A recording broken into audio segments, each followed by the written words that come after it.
Project-based learning can be confusing, so let's talk about it for a minute, or maybe more. There are a lot of different teaching methodologies that fall along a continuum. Many of them have constructivist elements. Constructivist means, basically, that learners learn while doing.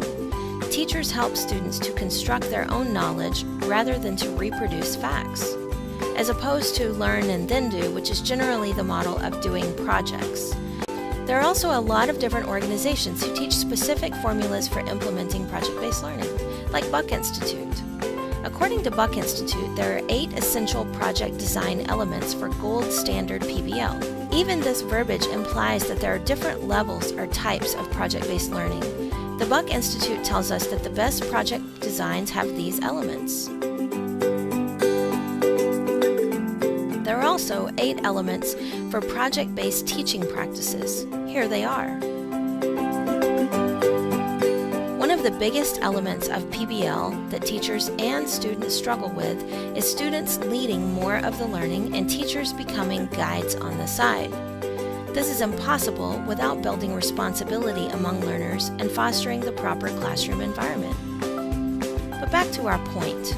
Are you doing this right? Well, I don't know. Are your students engaged? Here's what it means to be engaged. Are you becoming a guide on the side? Are students asking each other questions? Are they finding information independently? Are they becoming more independent in their learning? Are students learning in a new way? Are you getting any pushback? That can be a good sign. Is anyone uncomfortable doing things in a new way? This can also be a sign of significant change. Are you working more on providing scaffolding and working with small groups than on providing whole group messages? Are you starting to replace traditional learning models instead of stopping class to do PBL? Are your students making choices about their products or processes as they learn? Are your students learning while doing instead of learning first and then doing? The final message is there are no PBL police.